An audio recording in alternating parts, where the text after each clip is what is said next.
नमस्कार विद्यार्थियों, remedial coaching class में आज आपका मैं ध्रुव कुमार दीक्षित स्वागत करता हूं। आज आपके साथ मैं चर्चा करूंगा संस्कृति विषय पर। संस्कृति समाज का एक प्रमुख अंग है। संस्कृति हमें सीखना पड़ती है। संस्कृति के माध्यम से हमारे जो मूल्य हैं, हमारे जो विचार हैं, हमारी जो परंपराएं हैं, पीढ़ी दर पीढ़ी एक पीढ़ी से दूसरी पीढ़ी के लिए हस्तांतरित होती हैं। संस्कृति हमारे जीवन का एक तरीका है। संस्कृति जीवन जीने का तरीका है। संस्कृति के माध्यम से ही समाज की आवश्यकताओं का विकास होता है। संस्कृति व्यक्ति के निर्माण करती है। आज हमारी जो पहचान है, पशु समाज और मनुष्य समाज में आपने देखा होगा बेसिक अंतर है। पशुओं की संस्कृति नहीं है, मनुष्यों की अपनी एक संस्कृति है, मनुष्यों की अपनी एक पहचान है। संस्कृति सीखना पड़ती है। संस्कृति में हमारे नवाचार होते हैं, हमारे क्रियाकलाप होते हैं। संस्कृति मनुष्य को एक आदर्श रूप प्रदान करती है, एक मूल्यवान बनाती है। संस्कृति में हमें नैतिकता का वर्णन मिलता है। ये हमारे व्यवहारों में एक रूपता लाती है। जैसे ग्रामीण समाज, किसी भी गांव को अगर आप जाते हैं तो वहां के लोगों के आचार विचार, रहन सहन, बोल चाल, पहनावे से आप समझ जाते हैं, क्योंकि उनके सबके जीवन यापन एक है। इसी तरह से शहरी समाज को आप देखेंगे, शहरी समाज में भी होता है। तो आज की हमारी क्लास में हम संस्कृति क्या है, संस्कृति किसे कहते हैं, संस्कृति के तत्व क्या हैं, संस्कृति की परिभाषा क्या है, इस पर चर्चा करेंगे। और इसमें मैं आपके साथ जो चर्चा करूंगा संस्कृति के बारे में, सांस्कृतिक तत्वों के बारे में, संस्कृति की विशेषताओं के बारे में। इसके बाद आपके जो भी प्रश्न होंगे वो आप मुझसे एक एक करके अपने इसको मोबाइल को, इसमें ऑडियो को ऑन करके आप मुझसे पूछेंगे। मैं आपके प्रश्नों का समाधान करूंगा। ये रेमेडियल कोचिंग क्लास आपके लिए बहुत ही महत्वपूर्ण है, क्योंकि आने वाले दिनों में आपकी परीक्षाएं हो रही हैं, प्रारंभ होंगी, उसमें आपके लिए बहुत मददगार होंगी। तो आज हम चर्चा करते हैं संस्कृति क्या है, संस्कृति किसे कहते हैं, संस्कृति की परिभाषा, संस्कृति की विशेषताएं।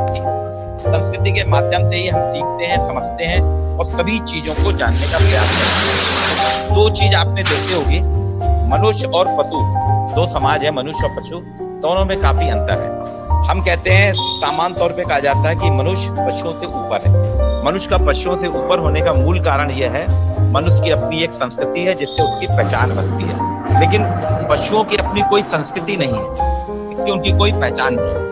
संस्कृति सीखने से विकसित होती है, हमको हर चीज सीखना पड़ती है। आपने देखा होगा दो प्रकार की चीजें होती हैं। जैसे आप अपनी मित्र मंडली में बैठते हैं तो उनके अपने रीति रिवाज होते हैं। जैसे एक क्लास हो रही है, क्लास का अपना एक समय फिक्स है कि 10 बजे से क्लास शुरू होगी। आपको एक निश्चित विषय, आपका जैसे समाजशास्त्र है तो समाजशास्त्र की क्लास होगी, अर्थशास्त्र है अर्थशास्त्र की क्लास होगी, राजनीति विज्ञान तो राजनीति, तो जिस विषय की क्लास होती है उस विषय पे चर्चा की जाती है। ये एक सिस्टम है, इसके तहत हम यहाँ पे बातचीत करते हैं। तो ये सारे तौर तरीके या हमारे रहन सहन के तरीके, खान पान के तरीके, पूजा पाठ के तरीके, ये सब संस्कृति से आधारित होते हैं। जो कुछ भी हम करते हैं जीवन में, जो कुछ भी हम सीखते हैं, वो सब हमको संस्कृति सिखाती है। संस्कृति की परिभाषाएं अलग अलग दी गई हैं।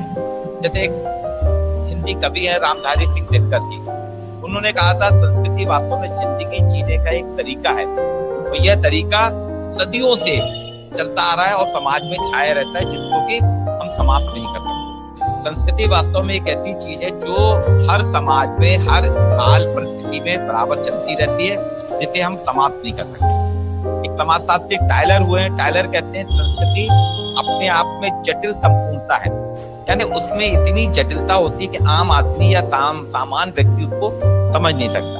इसमें ज्ञान भी होता है, विश्वास भी होता है, हमारे रीति रिवाज होता है, नीतियां होती हैं।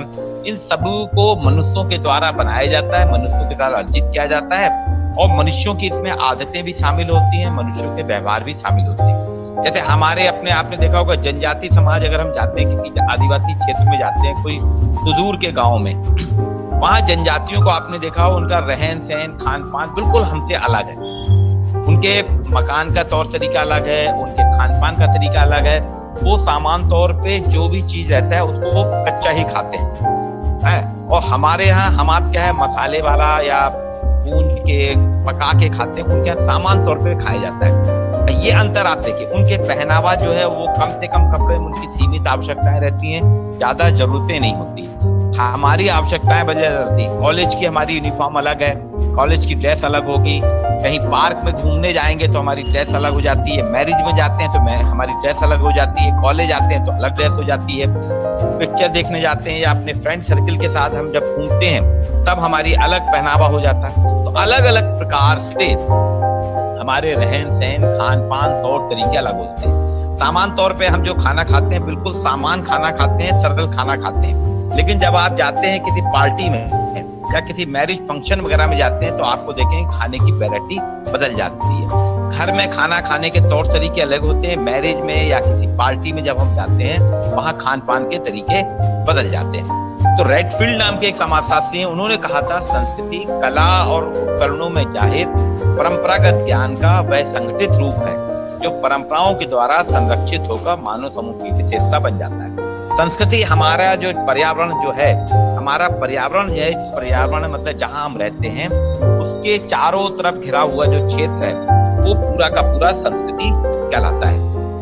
अब संस्कृति के अंतर्गत संस्कृति जो है सीखने और सिखाने की प्रक्रिया है। संस्कृति की एक ऐसी प्रक्रिया है जो जन्म लेने से, हम जब जन्म लेते हैं हमारे जन्म के साथ संस्कृति शुरू होती है और जन्म लेने से मृत्यु तक वो संस्कृति चलती है। इसलिए कुछ लोग कहते हैं कि संस्कृति वास्तव में पालना जो झूला होता है ना, जिसमें बच्चे को, छोटे बच्चे को रखा जाता है बचपन में, पालने से लेके कब्रिस्तान तक चलती है। क्योंकि आपने देखा होगा जन्म के समय के कुछ संस्कार होते हैं, जन्म के समय के रीति रिवाज होते हैं, फिर जैसे बच्चा आगे बड़ा होता जाता है उसके बोल चाल रहन सहन उसके भाव भंगिमा बदलती है। जब वो स्कूल में आता है तो स्कूल के तौर तरीके अलग सीखना पड़ते हैं, स्कूल का रहन सहन, स्कूल का डिसिप्लिन सीखना पड़ता है। जब कॉलेज में आता है तो कॉलेज में उसके डिसिप्लिन बदल जाता है, कॉलेज की अलग प्रक्रियाएं होती हैं। फिर कॉलेज की पढ़ाई पूरा करके जब वो नौकरी करने लगता है या व्यापार करने लगता है या बिजनेस करने लगता है तो उसके तौर तरीके, उसके क्रियाकलाप बदल जाते हैं। मैरिज करता है तो मैरिज करने के बाद उसके तरीके बदल जाते हैं। फ्रेंड सर्किल में आता है तो फ्रेंड सर्किल में उसके तरीके बदल जाते हैं। इसी तरीके से जब उसकी मृत्यु होती है तो उसकी मृत्यु के समय उसके साथ जो उसके परिवार के लोग, परिवार के और रिश्तेदार लोग जो क्रियाकलाप करते हैं वो भी अलग तौर तरीके। इसलिए कहा गया संस्कृति पालने से लेके कब्रिस्तान तक चलती है और हर क्षेत्र में, हर गतिविधि में, हर पल में व्यक्ति को कुछ ना कुछ सीखना पड़ता है और उसी सीखने की प्रक्रिया को संस्कृति कहा जाता है। संस्कृति जितना हम सीखेंगे, जितना हम सीखते हैं, हमको एक तो विरासत में संस्कृति मिलती है। जैसे मेरे को मेरे परिवार की संस्कृति मिली, अब मेरे से मेरे बच्चों को संस्कृति मिल रही, मेरे बच्चों के बाद उनकी आने वाली पीढ़ी को संस्कृति मिली। आपके घर में जो रीति रिवाज, आपके घर की जो परंपराएं हैं वो आपके पूर्वजों के द्वारा चली आ रही है। आपके पिताजी जो करते थे, पिताजी का रहन सहन, जीवन यापन का जो तौर तरीका था वो आपने सीखा। आपके पिताजी ने आपके दादाजी से सीखा होगा, आपके दादाजी ने आपके परदादा से सीखा होगा। ऐसे 3-4 पीढ़ियों से लगातार हमारे घर में चला आ रहा है। आपने देखा होगा हमारे यहाँ के त्योहार फिक्स है। हर साल बरसात जब खत्म होती है, बरसात खत्म होने के बाद फिर दशहरा आता है, दशहरे के 20 दिन बाद दीपावली आती है। और दशहरा और दीपावली के बीच में हमने देखते हैं कि हमारे हिंदू परिवारों की बात खासतौर पे कि घर परिवार में साफ सफाई होती है, पुताई होती है, लिपाई पुताई की जाती है। ये एक परंपरा चली आ रही है। ये संस्कृति जो हमको विरासत से मिली हुई है, इस विरासत से मिली हुई संस्कृति को हम लगातार पालन कर रहे हैं और इसका चल रहा है। लेकिन कुछ लोगों में आपने देखा जैसे क्रिश्चियन हुए, मुस्लिम हुए, उन्होंने उनके यहाँ की ये संस्कृति नहीं तो वो इसका पालन नहीं करते। हिंदुओं की संस्कृति है कि दिवाली के पहले मतलब दशहरे से दिवाली के बीच में घर की साफ सफाई की जाती है। इसी तरह से आपने देखा होगा हमारे पूजा पाठ के तौर तरीके हैं, आरती कही जाती है, आरती के समय सब खड़े होते हैं। ये सारी संस्कृति के लक्षण हैं। हम कहीं निकलते हैं, संस्कृति के अंतर्गत वास्तव में क्या है, संस्कृति को 3 इसके आयाम है। इसके जो आयाम है संस्कृति को जिससे हम समझ सकते हैं 3 है। एक संज्ञानात्मक आयाम होता है, एक भौतिक आयाम होता है और एक आदर्शात्मक आयाम होता है। अब संज्ञानात्मक आयाम से तात्पर्य है कि हमको उसकी संज्ञा होनी चाहिए। आपने देखा होगा कि आपके कॉलेज में भी कई ब्लाइंड स्टूडेंट हैं। वो ब्लाइंड स्टूडेंट जब भी हम आपको देख लेते हैं कि कौन ये मैडम है, क्या है, हम उनको चेहरे से, नाम से पहचानते हैं। ब्लाइंड स्टूडेंट में संज्ञानात्मक ताकत ये होती है कि वो उनकी आवाज से समझ जाता है कि आज सोशलॉजी की कृषि वाला मैडम आई है या पुष्पा तनेजा मैडम आई है या सोशलॉजी के सर राजीव मिश्रा सर आए हैं। ये संज्ञानात्मक है। वो ब्लाइंड बच्चे समझ जाते हैं, कार का हॉर्न बजता है तो वो समझ जाते हैं कार आ रही है हमारे पीछे या आगे, या अगर बस का हॉर्न बजता है तो समझ जाते हैं बस आ रही है। हम भी ये बहुत सी चीजें हमको, आपने देखा संज्ञानात्मक जो आयाम है वो बताता है संस्कृति को हम देख के सुन के समझ जाते हैं। आपने देखा होगा अक्सर अंधेरे में भी हम जहाँ जिस घर में रहते हैं, घर में रहते रहते हमारा इतना आभास हो जाता है कि हम आंख बंद करके बिजली का स्विच ऑन कर लेते हैं। ये हमारा संज्ञानात्मक है। तो संस्कृति के अंतर्गत जितना भी हमारे रीति रिवाज परंपराएं हैं ये हमारे संज्ञान में रहती है, उसी संज्ञान के आधार पे हम उनका पालन करते हैं। भौतिक आयाम के अंतर्गत क्या होता है कि हमको सीखना पड़ता है। जैसे मोबाइल फोन एक भौतिक आयाम है। कार चलाना हमको सीखना पड़ता है, मोबाइल फोन चलाना सीखना पड़ रहा है, कंप्यूटर चलाना सीखना पड़ रहा है। ये सारी चीजें व्यक्ति सीखता है। इसके लिए आपको कहीं किसी से मदद लेना पड़ती है, किसी की सहायता लेके करना पड़ती है। ये संज्ञान में नहीं आता हमारे।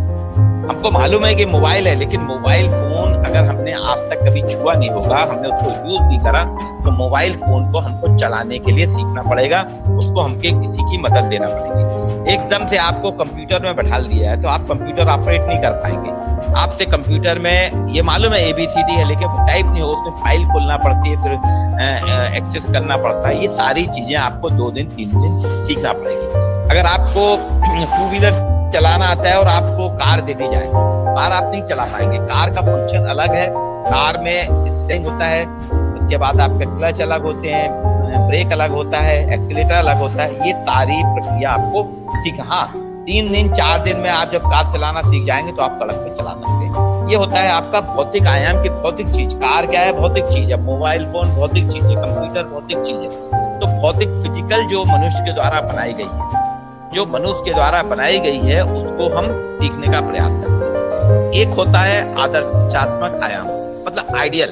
आदर्शात्मक आयाम मतलब समाज के लिए जो आदर्श होता है। हमने देखा होगा हमारे समाज के अंदर, हर समाज में कहीं ना कहीं कुछ रीति रिवाज, परंपराएं, अंधविश्वास जुड़ी होती है। सामान्य तौर पे हमको आपको कोई नहीं सिखाता, लेकिन जब हम रास्ते में निकलते हैं, कहीं जाते हैं, कोई मंदिर मिलता है तो स्वतः ही हम झुक के नमन करते हैं, हमारी मुट्ठी छूट जाती है। या अगर हम जा रहे हैं, रास्ते में कोई डेथ बॉडी है ना, कोई मृत व्यक्ति की शव यात्रा सब लेके जाया जा रहा है, तो पता ही हम वहां रुक जाते हैं। हम चलते नहीं, वहां रुक जाते हैं और उसको अर्थी हमारा परिचित हो या ना हो, कोई भी हो, हम उसको मुट्ठी झुकाते हैं। ये एक आदर्श की बात है। हर समाज का आदर्श है कि वो आदर्शात्मक व्यवस्था के अंतर्गत कहा जाता है कि आदमी को सच बोलना चाहिए, बेईमानी नहीं करना चाहिए, सबकी मदद करना चाहिए। आपके घर में अतिथि आता है, ये आदर्श हमारा कि हम अतिथि की सत्कार करते हैं, अतिथि की सेवा। हम खुद रूखा सूखा खाएंगे, लेकिन जब हमारे घर में कोई बाहरी व्यक्ति आता है तो हमारा आदर्श बन जाता है कि हम उसको बढ़िया खिलाते हैं। ये 3 प्रकार के आयाम है। अब संस्कृति की जो विशेषता है उसको हम बताते हैं। संस्कृति में सीखने का गुण होता है। कोई भी संस्कृति, किसी भी समाज की संस्कृति, कोई भी आचार व्यवहार को सीखना ही पड़ता है। कुछ चीजों के लिए हमको, जैसे कार चलाना, कार सेंटर में जाके सीखना पड़ेगा। अक्षर ज्ञान, लिखाई पढ़ाई हमको स्कूल कॉलेज में आके सीखना पड़ेगा। और कुछ चीजें ऐसी रहती है जिनको हमको बिना किसी प्रयास के स्वतः देख के सीख जाते हैं। घर में आप देखिए, जिन परिवारों में, जिन घरों में अंग्रेजी बोली जाती है, वहाँ के बच्चे बिना स्कूल में गए अंग्रेजी बोलने लगते हैं। हमारे घर परिवार में हिंदी बोली जाती है तो हिंदी बहुत अच्छे से बोलने लगते हैं। हमको व्याकरण सिखाई भी जाती है, हमको स्कूल कॉलेज में व्याकरण सिखाई जाती है, लेकिन व्याकरण का बहुत सा ज्ञान भाषा का हमको घर में ही हो जाता है। ये सीखने का है। संस्कृति वास्तव में सीखती है, संस्कृति के आधार पे ही हम सीखते हैं और पहनते हैं। आपको पहनावा, क्या कपड़े पहनना है, खाना कैसे बनाना है, खाना कैसे बनेगा, ये सारी चीजें सीखना पड़ती है। संस्कृति की दूसरी विशेषता, संस्कृति मौलिक होती है। प्रत्येक समाज में कहीं ना कहीं किसी ने की संस्कृति, कोई भी समाज आज के देश में ऐसा नहीं है जिसकी अपनी संस्कृति ना हो, और वो पीढ़ी दर पीढ़ी हस्तांतरित होते हैं संस्कृति के तत्व। संस्कृति एक समाज में जो बन जाती है, जैसे जैसे समाज का विकास होता जाता है, विकास के क्रम में धीरे धीरे संस्कृति आगे बढ़ती जाती है। और आपने देखा होगा, मैंने पहले ही कहा था कि पशुओं की संस्कृति नहीं होती, क्योंकि पशुओं की अपनी कोई भाषा नहीं होती, भाषा विकसित नहीं करा है। मानव समाज ने समाज की स्थापना काल से आज तक में अपनी एक भाषा बना ली, अपनी एक बोली बना ली, और भाषा और बोली के कारण हमारी अपनी संस्कृति बन गई, जो अलिखित भी है और लिखित भी है। पशुओं की अपनी कोई भाषा नहीं है, उनकी भाषा बोली है, लेकिन उनकी भाषा नहीं है, मूक भाषा है, तो उसमें आप देखेंगे उनके पास किसी प्रकार की कोई संस्कृति, कोई कल्चर या कोई आयाम नहीं है। संस्कृति संचारित होती है, तीसरी विशेषता है संस्कृति चूंकि हम सीखते हैं, इसका संचार होता है, संचरण होता है, ये आगे बढ़ती जाती है। संस्कृति संचारित होती है और आप हर कोई भी संस्कृति, आज जो हमारे यहाँ संस्कृति है वो कई साल पहले से हमारे परिवार में चली आ रही है। जबलपुर शहर की संस्कृति कुछ अलग है, मंडला की संस्कृति अलग है, कटनी की संस्कृति अलग है। हर शहर की, हर गांव की संस्कृति अलग होती है। भारत की संस्कृति क्या है? धन प्रधान संस्कृति है। भारत में हर काम हम धार्मिक क्रियाकलाप के माध्यम से करते हैं।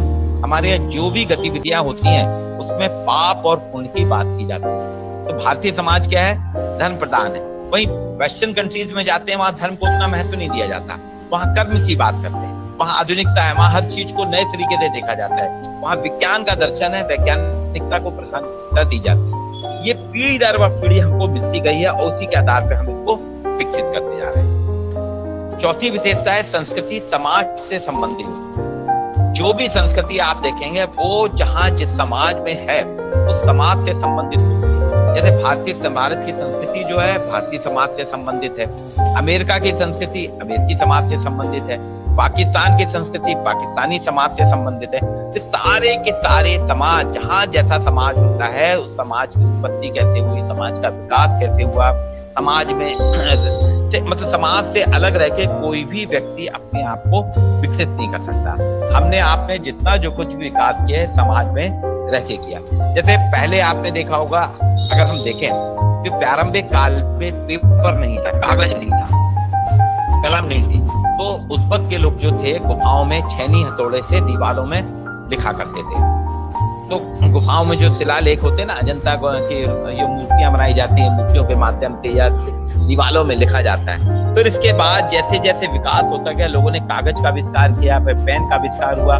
पेन में भी पहले मोर के पंख से स्याही बनाई जाती थी, पत्तों की स्याही, फिर उसके बाद और विकसित होते होते आजकल ये कि आप अपने, अब तो लिखने के लिए आपको मोबाइल की भी जरूरत नहीं है, मोबाइल में हम लिख लेते हैं डिजिटली। पहले प्रिंटिंग प्रेस, एक एक लेटर लगा के लिखा जाता था, फिर डिजिटल आया, फिर कंप्यूटर आया। अब आपके मोबाइल में आपको जो कुछ भी लिखना है, हम परीक्षा, अभी आपने देखा होगा ना, परीक्षाएं जो होती थी पहले हमको क्लास में आके कापी पेन मिलता था, यहाँ लिखते थे। अब आजकल जो नया ट्रेंड आया है परीक्षा का कि आपको ऑनलाइन परीक्षा देना है, आपके कंप्यूटर में आपका पासवर्ड रहेगा, आप अपना पासवर्ड खोलेंगे, आपको वहां पे पेपर मिल जाएगा। उस पेपर के नीचे उसमें जगह रहती है, उसमें टाइप भी कर सकते हैं। अगर ऑब्जेक्टिव टाइप क्वेश्चन है तो उसमें आपको 4 ऑप्शन में से जो सही है उसमें टिक करना है और लास्ट में सबमिट करना है। नीचे लिखा रहता है सबमिट। जैसे ही आप सबमिट करेंगे, 50 प्रश्न है, 100 प्रश्न है, जितने भी प्रश्न आपने करे हैं, तो आप जैसे सबमिट करेंगे वो कंप्यूटर को कैलकुलेट करके आपका रिजल्ट देगा। मतलब आपको कागज पेन में लिखने की जरूरत ही नहीं है। इससे पहले आपने देखा होगा लोग बाग, जैसे संस्कृति है कि लोग बाग सूचनाएं पहुंचाते थे। सूचना पहुंचाने के लिए लोगों को एक गांव से दूसरे गांव तक आदमी पैदल जाता था, बैलगाड़ी में जाता था। फिर उसके बाद में कागज कलम हुआ, तो जानवरों के माध्यम से, पक्षियों के माध्यम से पहुंचाया जाने लगा।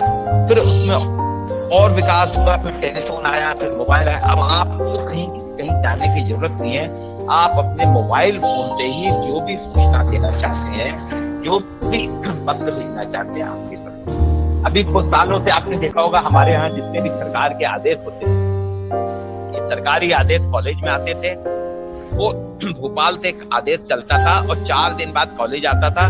फिर उसके बाद प्राचार्य महोदय उसकी कॉपी करके सबको देते। अब सरकार क्या कर रही है, आपके मोबाइल में, आपके कंप्यूटर में, आपके मेल आईडी में आदेश डाल देती है और तत्काल हमको मिल जाता है। 4 दिन रुकने की जरूरत ही नहीं है। आपकी परीक्षा कैसे होगी, आजकल हम लोग कॉलेज टीचर नहीं बताते हैं आपकी परीक्षा कब है, आपको कह दिया जाता है महाकौशल कॉलेज की आईडी में देख लीजिए, साइट में देखिएगा, उसमें तारीख डली हुई है, उसमें परीक्षा पान का डला है कि परीक्षा कब होगी, परीक्षा फीस कितनी लगेगी, आपका टाइम टेबल उसमें रहता है। पहले हम लोग जब पढ़ते थे, आज से 25 साल 30 साल पहले जब हम लोग पढ़ते थे, तो हम लोगों को कॉलेज में आके वहां से टाइम टेबल लेना पड़ता था। उस वक्त फोटो कॉपी की भी व्यवस्था नहीं थी, कम टाइपराइटर से लिख के टाइप करके चिपका दिया जाता था, फिर हम उसको अपनी कॉपी में नोट करते थे, वो हमारा टाइम टेबल होता था। लेकिन उसके बाद जब फोटो कॉपी आ गई तो फिर फोटो कॉपी मिलने लगी। और अब देखिए अब फोटोकॉपी का जमाना भी बैकवर्ड हो गया, काफी पीछे चला गया है। अब आज की डेट में क्या है, आपको महाकौशल कॉलेज की साइट खोलेंगे इंटरनेट से तो आपके मोबाइल में आ जाता है, आप उसको सेव कर लेते हैं। बहुत सी चीजें ये सब संस्कृति देखिए संचालित होती जा रही है, समाज से संबंधित है। जैसा जैसा आज का समाज हमारा पारंपरिक समाज नहीं है, आज का समाज हमारा वैज्ञानिक समाज है, तो हमारे कार्य करने के तौर तरीके, हमारे क्रियाकलाप भी वैज्ञानिक हो गए। हमने आपने कभी नहीं सोचा था कि ये चल तो जरूर रहा था कि एडमिशन ऑनलाइन होने लगे थे, आपकी फीस ऑनलाइन जमा होने लगी थी, लेकिन हमने ये नहीं सोचा था कि हमारी पूरी पढ़ाई ऑनलाइन होगी, परीक्षाएं ऑनलाइन होंगी।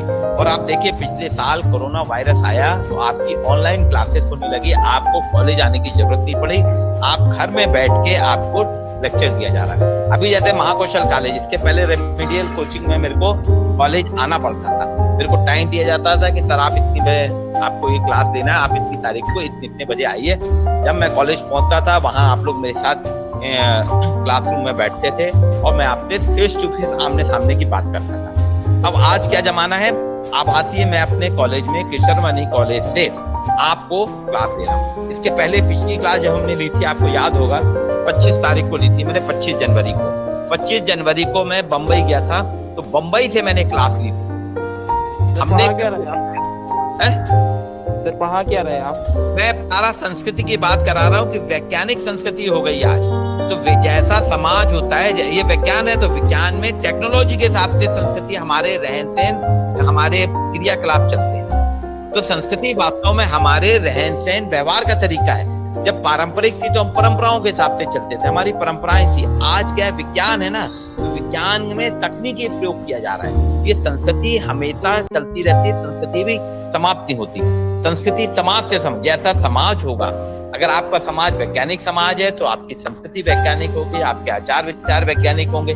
जनजाति समाज देखिए वैज्ञानिक नहीं है, तो जनजाति समाज का रहन सहन, जनजाति समाज की संस्कृति वैसे ही है, पारंपरिक है, वो आधुनिक नहीं हुई है। संस्कृति संगठित होती है, संस्कृति के कई पक्ष होते हैं, लेकिन सारे के पक्ष मिलके हैं और आप देखते हैं संस्कृति में संगठित हो जाती है।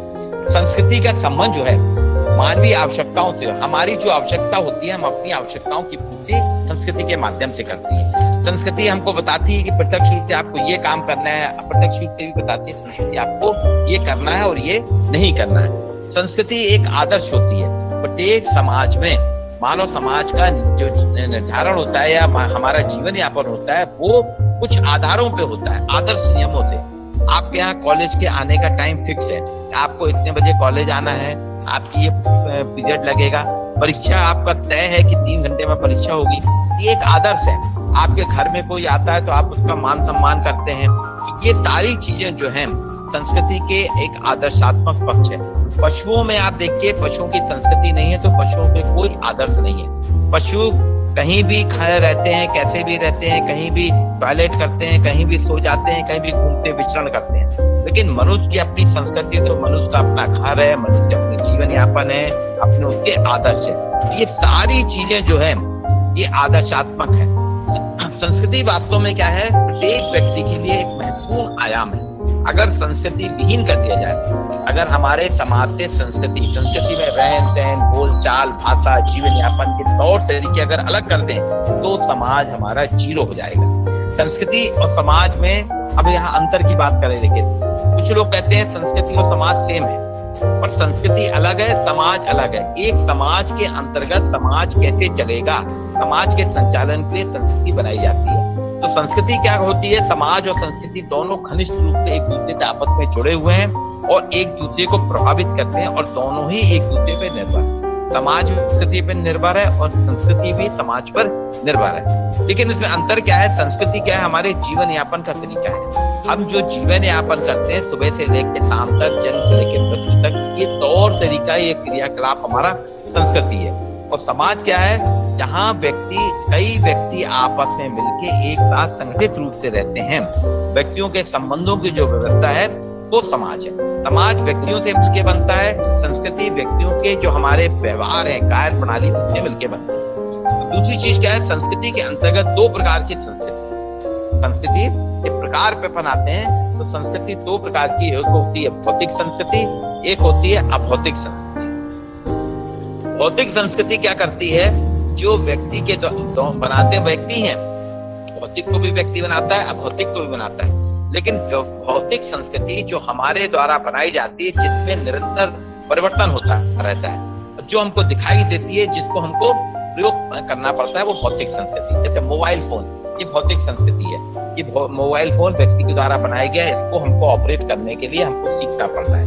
कार, स्कूटर, मोटरसाइकिल, पेन, कागज, कलम, कंप्यूटर, ये सब भौतिक संस्कृति। मकान, ये सारी कपड़े, हमारे खाना, ये सब भौतिक संस्कृति, क्योंकि हम इसको मनुष्य बनाता है और मनुष्य बनाने के साथ साथ इनको सीखना पड़ता है।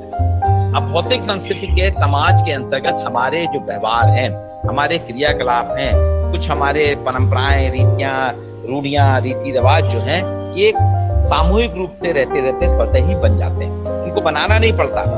एक जगह कितनी बहुत पहले आदिकाल से चला आ रहा होगा कि हमको सच बोलना चाहिए, पाप और पुण्य की बात की गई कि आप इस प्रकार के काम करेंगे तो आपको पुण्य मिलेगा, ऐसा करेंगे तो आपको पाप मिलेगा। तो ये पाप और पुण्य की अवधारणा, सच बोलना, झूठ नहीं बोलना, चोरी नहीं करना, ये सारे के सारे व्यवहार थे।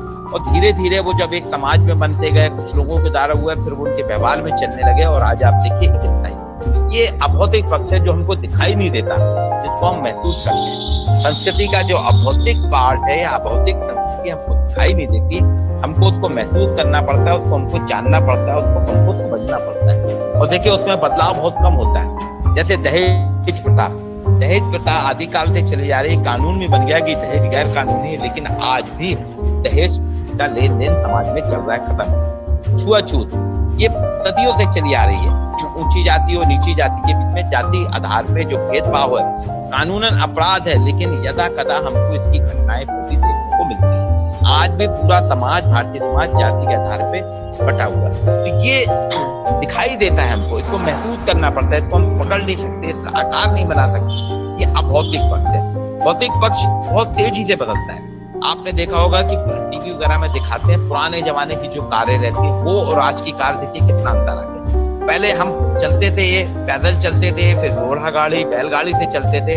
हमको एक स्थान से दूसरे स्थान तक जाने में बहुत सदियां लग जाती थी, सालों लगते थे। लेकिन आज क्या स्थिति है, आज हम एक जगह से दूसरी जगह जब जाते हैं तो हमको जाने में, आने जाने में मुश्किल से मिनटों में समय लगता है, कुछ ज्यादा समय नहीं लगता। तो ये भौतिक पक्ष में निरंतर बदलाव होता है। दूसरी चीज, संस्कृति जो है वो मनुष्य की आवश्यकताओं की पूर्ति करती है।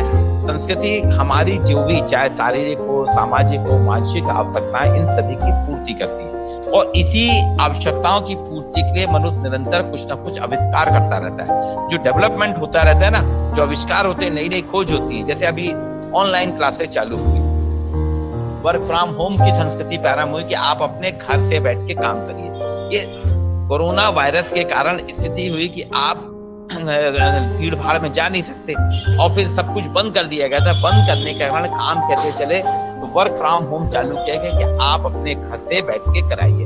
वर्क फ्रॉम होम के तहत कि आज व्यक्ति जहां भी बैठ के मोबाइल फोन के थ्रू, कंप्यूटर के थ्रू आपको काम करने कर रहा है। आप अपने घर में बैठ के ही पढ़ाई कर रहे हैं, आपको कॉलेज जाने की जरूरत नहीं है। आने वाले दिनों में ये स्थिति हो सकती है कि आप घर में बैठे अपने कंप्यूटर से, आपको अपने कंप्यूटर में पासवर्ड डालिए, आपका पेपर खुलेगा, पेपर आप सॉल्व करके डाल दीजिए।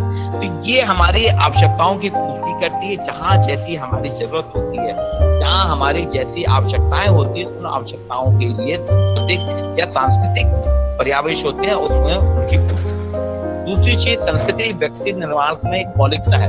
किसी भी व्यक्ति का व्यक्तित्व बनता है। जैसे आप, क्योंकि प्रत्येक व्यक्ति किसी ना किसी संस्कृति में जन्म लेता है, और जब हम संस्कृति में जन्म लेते हैं, जहाँ हम पलते हैं, वहाँ के आचार विचार, वहाँ की संस्कृति, वहाँ के तौर तरीके हम सीख लेते हैं। अगर आदिवासी गांव में, आदिवासी क्षेत्र में आपका जन्म होगा, तो आदिवासी परिवार या आदिवासी संस्कृति जो है आप स्वतः सीख जाएंगे। आदिवासियों की संस्कृति में नाच गाना, मौज मस्ती होती है, तो वहाँ के सारे लोग नाच गाना, मौज मस्ती में रहते हैं। शहरी संस्कृति में भी मौज मस्ती होती है, इनका मौज मस्ती का तरीका होता है। गांव की संस्कृति होती है, गांव में सवेरे 6 बजे व्यक्ति उठ जाता है, शहर में 9 बजे व्यक्ति सो के उठता है, लेट नाइट सोता है और लेट उठता है। गांव में जल्दी सोता है व्यक्ति, जल्दी उठता है। ये सारी प्रक्रियाएं जो हैं ये व्यक्तित्व का निर्माण करती हैं। जैसा समाज, जैसी संस्कृति, जैसा स्थान होता है उसके अनुरूप व्यक्ति का जीवन यापन होता है। दूसरी चीज, संस्कृति मानव को मूल और आदर्श प्रदान करती है। अगर संस्कृति नहीं होती हमारे समाज में तो हमारे पास ये जो मूल हमारे नैतिकताएं जो है ये सब समाप्त हो जाती है। आज हमको नैतिकता के तहत जीवन जीना पड़ रहा है। आप अपनी मनमानी नहीं कर सकते। आपको समाज के द्वारा निर्धारित जो नियम कायदे कानून है उन्हीं निर्धारित नियम कायदे कानूनों का पालन करना पड़ता है। आप जैसे क्लास लगी है तो क्लास में आप पालथी मार के नहीं बैठ सकते। घर में पालथी मार के बैठ सकते हैं, क्लास में पालथी मार के नहीं बैठ सकते। आपको क्लास के जो एटिकेट्स हैं उस एटिकेट के तहत ही बैठना पड़ेगा। स्कूल में आपका तौर तरीका अलग था। स्कूल में आप यूनिफॉर्म पहन के आते थे। कॉलेज में देखिए आप रंग बिरंगे कपड़े पहन के आ रहे हैं, यूनिफॉर्म नहीं। आजकल कुछ कॉलेजों में यूनिफॉर्म भी चालू कर दी गई है। ये संस्कृति क्या है, हमारे कुछ मूल्य बनाती है। जैसे भारतीय संस्कृति में मूल्य है कि अपने से बड़ों का सम्मान करना, अपने से बड़ों से के पैर छूना, अपने से छोटों की मदद करना, ये हमारा एक मूल है। इसको अगर हम नहीं मानते हैं तो इसको समाज के द्वारा हमको बहिष्कृत किया जाएगा, सामाजिक तिरस्कार। अगर चोरी करना अपराध है तो जो व्यक्ति चोरी करता है आप उसको अपने साथ नहीं रखते, उसको बहिष्कृत करते हैं। मतलब संस्कृति है ना हमारे यहाँ की कि चोरी करना अपराध है, एक मूल्य है। इस मूल्य के कारण हम उस आदर्श में जीवन यापन करते हैं। दूसरी चीज, संस्कृति हमारी आदतों का निर्धारण करती है। हम जहाँ जन्म लेते हैं, जिस समाज में जन्म लेते हैं, जिस परिवार में जन्म लेते हैं, उस परिवार के रीति रिवाज, उस परिवार के क्रियाकलाप जो रहते हैं उनको हम अपने आप सीख लेते हैं और उन्हीं के हिसाब से हमारी आदतों का निर्धारण होता है। खान पान का, जैसे अगर आपका जन्म शाकाहारी परिवार में होगा तो आपका खान पान शाकाहारी होगा। अगर आपका जन्म मांसाहारी परिवार में हुआ तो आपका खान पान मांसाहारी होगा। यानी हमारे व्यक्ति के खान पान, वेशभूषा, गांव के लोगों की वेशभूषा अलग है, शहर के लोगों की वेशभूषा अलग है। मुस्लिम्स की वेशभूषा अलग है, हिंदुओं की वेशभूषा अलग है, साउथ इंडियन की वेशभूषा अलग है, नॉर्थ इंडियन की वेशभूषा अलग है। तो जहां आपका जन्म होता है, जहां आप लेते हैं, वहां आपकी आदतों का निर्धारण करती है। एक और विशेषता है, संस्कृति क्या करती है, नैतिकता का निर्धारण करती है। संस्कृति बताती है व्यक्ति को क्या उचित है, क्या अनुचित है। यानी सांस्कृतिक प्रतिमानों का निर्धारण होता है, व्यक्ति में नैतिकता विकसित करती है संस्कृति। संस्कृति बताती है व्यक्ति को क्या करना है, क्या नहीं करना, क्या उचित है, क्या अनुचित है। संस्कृति हमारे व्यवहारों में एक रूप लाता है। आपने देखा होगा गांव के लोगों के सबके व्यवहार एक से होते हैं। आप किसी भी गांव में जाइए, गांव का व्यवहार, एक गांव के रीति रिवाज आपको एक से मिलेंगे। तो आप जैसे ही वहां आपके आंख में पट्टी बांध के अगर आपको किसी जगह छोड़ दिया जाए, जैसे ही आप पट्टी आपकी खुलेगी आप देखेंगे थोड़ी देर में आप समझ जाते हैं लोगों के व्यवहारों से ये गाँव है। वहीं अगर आपको शहर में छोड़ दिया जाए तो आप समझ जाते हैं। तो संस्कृति क्या है, व्यवहारों में एक शहर के लोग एक होता है, गांव के लोगों का व्यवहार एक सा होता है, ये चीज। और एक चीज और है, संस्कृति हमारे अनुभव और कार्यकुशलता को बढ़ाती है।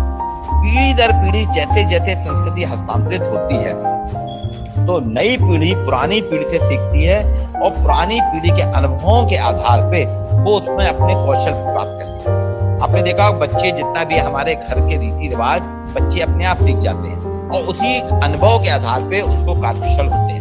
संस्कृति हमको सुरक्षा प्रदान करती है। जब भी हमारे जितना भी क्रियाकलाप होते हैं, हम कहते हैं ना हमारे पूर्वजों के आधारित है, हम अपने हिसाब से लेते हैं, जीवन यापन करते हैं और इसी आधार पे आपने देखा होगा संस्कृति हमारी रक्षा करती है। कई जगह ऐसा होता है ना, हम कह देते हैं भाई हमारे परिवार में, हमारे समाज में ऐसा नहीं होता, इसलिए हमारे व्यवहार निश्चित हो जाते हैं। संस्कृति हमारी समस्याओं का समाधान भी करती है। कई बार आपने देखा होगा मनुष्य जन्म से एक इकाई होता है और समाज में जो होता है वही सीखता है। अगर इसको ना सीखे तो ठीक जो पशुओं की स्थिति है, पशुओं को हमेशा समस्याओं का सामना करना पड़ता रहता है। मनुष्य को अपने सांस्कृतिक व्यवहार, अपने सांस्कृतिक रीति रिवाजों के कारण किसी प्रकार की समस्याओं का सामना नहीं करना पड़ता है। इसलिए कहा गया है संस्कृति सामाजिक नियंत्रण में सहायक है, क्योंकि सांस्कृतिक प्रवेश के कारण, सांस्कृतिक रीति रिवाज के कारण समाज में तय कर दिया गया है कि व्यक्ति ये काम करेगा, ये नहीं करेगा। और सांस्कृतिक प्रवेश के कारण ही व्यक्ति के ऊपर सामाजिक नियंत्रण होता है। आपको सच बोलना चाहिए, झूठ नहीं बोलना चाहिए, ये हमारे सामाजिक प्रवेश है। ये व्यक्ति के आचरण पे, व्यक्ति के व्यवहार पे अंकुश लगाते हैं। आपको समय पे कॉलेज आना पड़ेगा, परीक्षा में 3 घंटे है, परीक्षा में किसी प्रकार की नकल का प्रयोग नहीं करा जाएगा। ये सारी चीजें करने से समाज में एक नियंत्रण बना है। अगर ऐसा ना हो हर व्यक्ति मनमानी करने, जैसे पशुओं की कोई संस्कृति नहीं है तो पशु मनमानी करते हैं। आपने देखा होगा पशु सड़क पे विचरण करते हैं, कहीं कुछ भी खा लेते हैं, तो वो नियंत्रण नहीं में रहते, हमेशा अनियंत्रित होते हैं। लेकिन मनुष्य इस तरीके से समाज में नहीं रह सकता। समाज में नियंत्रण का काम संस्कृति करती है। संस्कृति हस्तांतरित होती है, सांस्कृतिक शिक्षण होता है। संस्कृति का समाज का एक प्रमुख भाग है। संस्कृति जो व्यक्ति को समाज में रहने के योग बनाती है, हमारे सामाजिक व्यवहारों को विकसित करती है, हमारे सामाजिक क्रियाकलाप विकसित करती है, हमको सुरक्षा प्रदान करती है। तो ये आज संस्कृति की अवधारणा पे मैंने संस्कृति क्या है, संस्कृति किसे कहते हैं, संस्कृति की विशेषता क्या है, संस्कृति के आयाम क्या है, संस्कृति और समाज में क्या संबंध है, ये आपको बताया। इसमें अगर कुछ आपको पूछना है या कुछ और जानकारी चाहते हैं तो आप लोग अपना माइक ऑन करके एक एक करके पूछते जाइए, मैं आपके सवालों का जवाब दूंगा।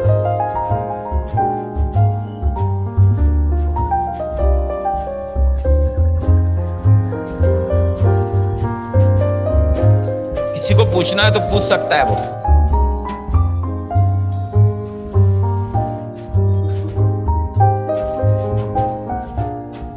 हेलो हेलो, मेरी आवाज आ रही है? सर आ रही है सर। हाँ, कुछ पूछना हो तो आप लोग पूछ सकते हैं।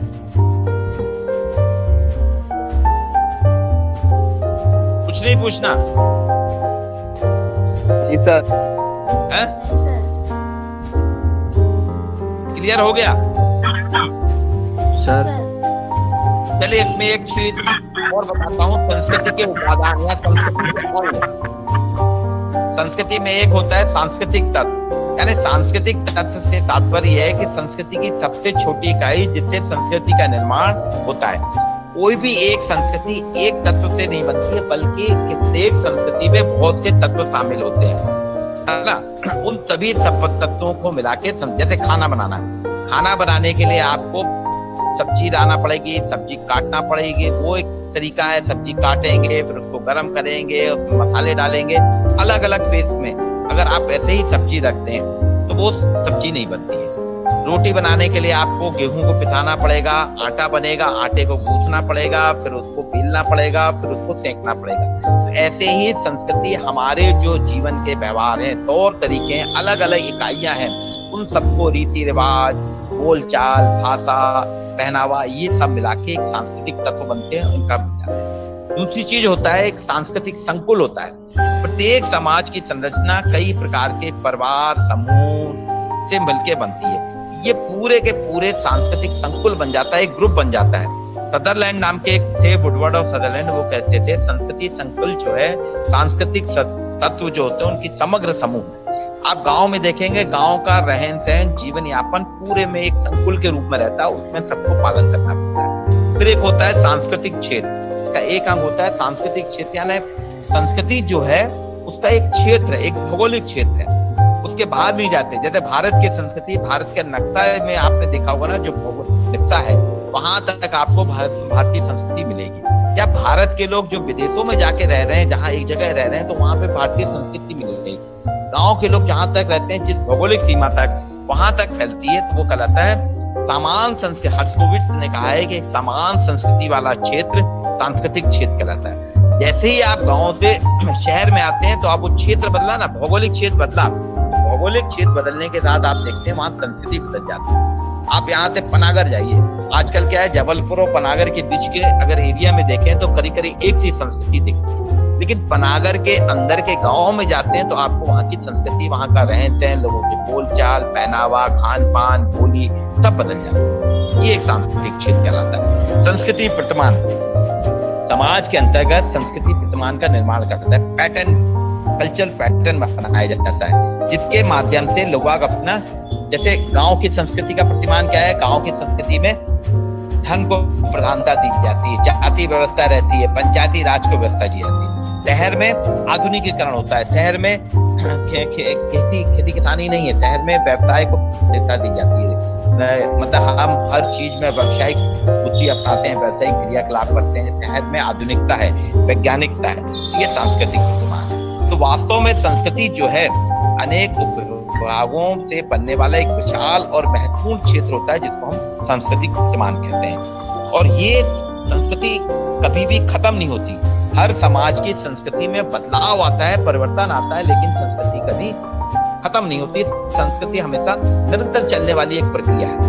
आपने देखा होगा जब से समाज हमारा बना है, समाज के बनने से आज तक लगातार समाज के अंतर्गत सांस्कृतिक बदलाव होते जा रहे हैं, लेकिन संस्कृति खत्म नहीं हुई। संस्कृति हमेशा ऊपर की हो जाती है, संस्कृति ऊपर उठती जाती है। आपने देखा होगा हमारे सूचना क्रांति आई तो पहले लोग बोल के बातचीत करते थे, बोल के बाद में आकाशवाणी आया, आकाशवाणी के बाद टेलीविजन आया, अब इंटरनेट आ गया, तो धीरे धीरे हम आगे बढ़ते जाते हैं। हमारे पहले के वाहन और आज के वाहन आप देखेंगे काफी अंतर आ गया। पहले की साइकिल आज की साइकिलों में काफी अंतर है। पहले की मोटरसाइकिल, पहले के कपड़े, सारी चीजें, खेती के तौर तरीके हमारे काफी बदल गए हैं, मकान बनाने के तौर तरीके बदल गए। यानी संस्कृति हमेशा नीचे से ऊपर की ओर चलती है, उत्तरोत्तर प्रगति करती है। ये संस्कृति है।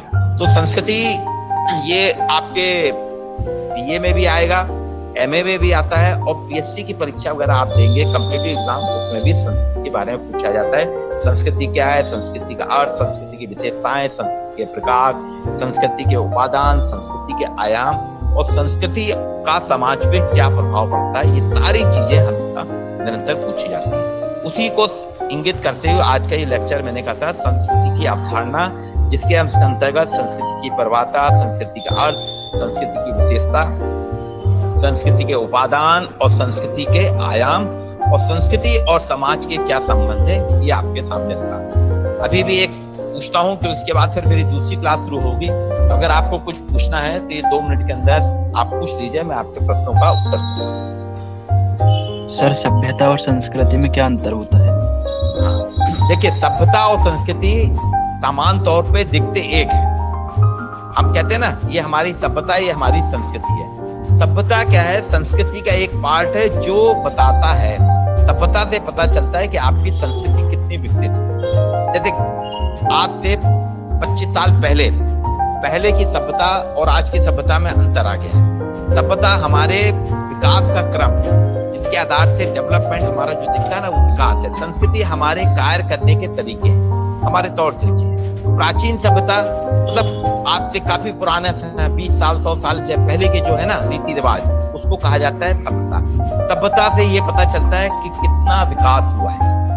सभ्यता एक विकास का एक मापदंड है, एक पैमाना है, वो बताता है कि आप कितना आगे बढ़े, कितना पीछे। सभ्यता के आधार पर ही हम कहते हैं ना कि हमारा समाज आजकल काफी विकसित हो गया है, भारत आज आगे बढ़ रहा है।